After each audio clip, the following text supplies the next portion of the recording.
Good morning. Some years ago I read a story. It was a story of five Jewish students, two from New York City and two locals, who went to visit the Cave of the Patriarchs, this sacred place in the Abrahamic faith, the traditional place where it's believed Abraham was laid to rest. They ventured down there and took a wrong turn, and ended up in the divided city of Hebron on the wrong side, the Palestinian side. And their car was chased by gangs and firebombed and pelted.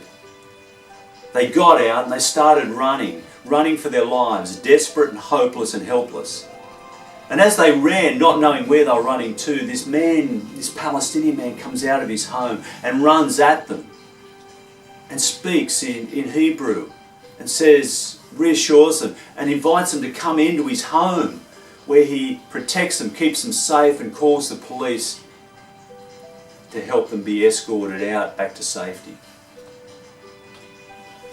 The man Fayez is hailed as a hero, but he says, "I'm no hero. I only did what was needed, what was necessary. Something I think we should all do," he says. "I don't hate the Israelis, and I don't want trouble with them. I want peace. We should all try and live in peace." I thought of that story when I read this week's story from Luke's Gospel, Luke's story of Jesus. Jesus is asked, what is this greatest commandment? What is it we should do? What is it we should be on about? And the reply is that we should love God with all our heart, soul, mind and strength, and our neighbour as ourselves. That fulfills all the law and the prophets. If you love, there's nothing more you can do or need to do. A lawyer in the crowd wants to justify himself. And he says, well, okay, I get it, but who is my neighbour? Wanting to know, is this person my neighbour and this person not? What are the boundaries of love? How far do I need to go? I need to love this person, but what about this one? What about that one? What about the person over here? Who is my neighbour? Where is the boundary? And Jesus tells him a story. He says, look, there was a man who was going from Jerusalem to Jericho. And you can imagine, in the Jewish way, Jesus and this group of people, the crowd, are standing around talking, and Jesus is telling a story. It's not like everyone just shuts up and listens. They would be arguing and discussing as they go. So this man travels from Jerusalem to Jericho. Well, what? He's in a group of people? No, he travels by himself.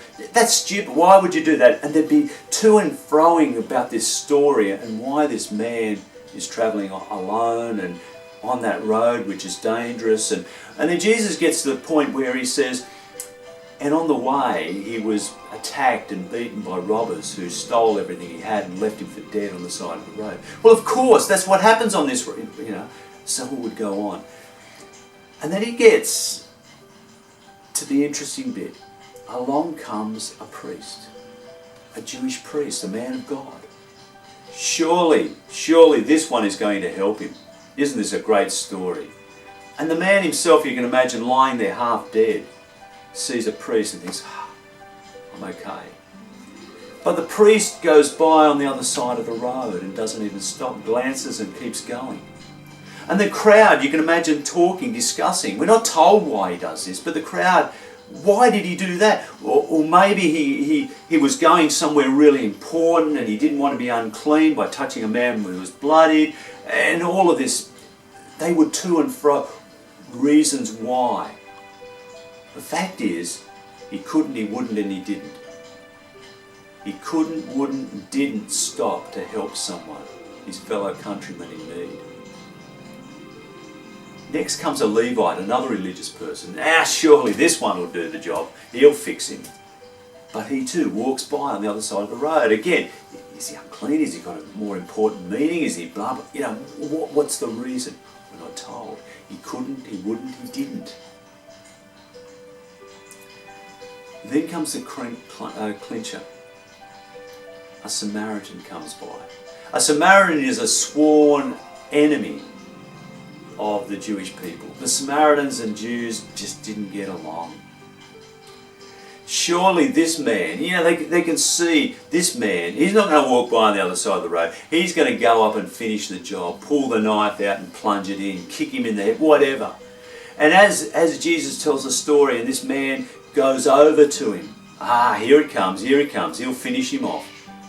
He bends down and he tends to the man's wounds.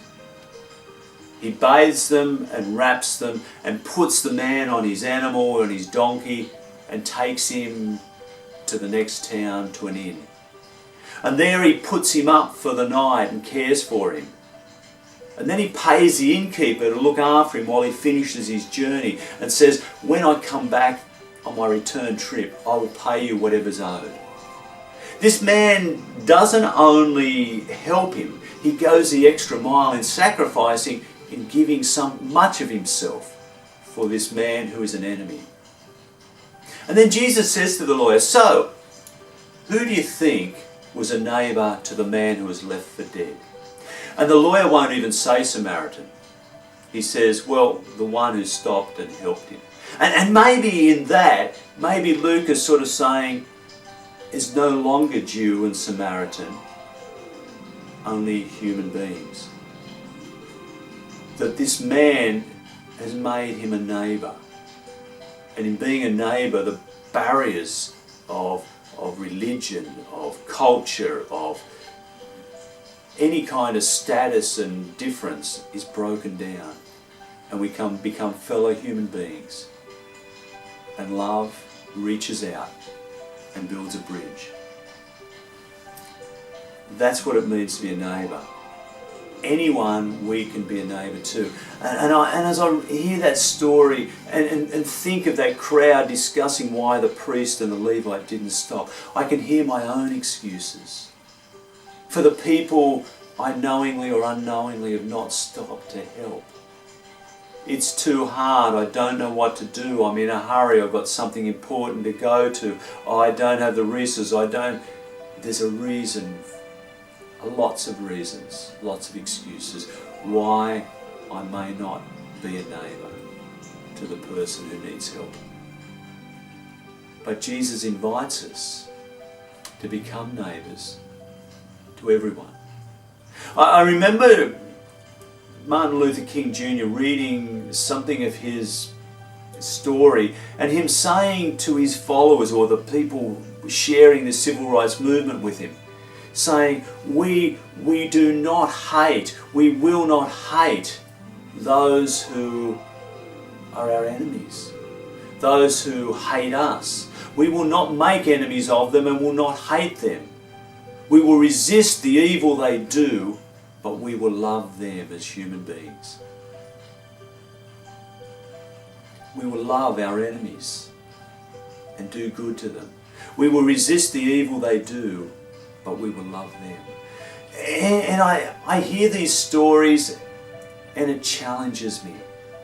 And I wonder what the world would be like if more people lived in this way of love, did what Fayez did. And I wonder what those students felt and thought when this Palestinian man was running at them, shouting. And then they realised he was shouting in their language. And he was calling them inside. It's not what they expected. And I wonder if going inside they wondered what they were going to confront. But he kept them safe.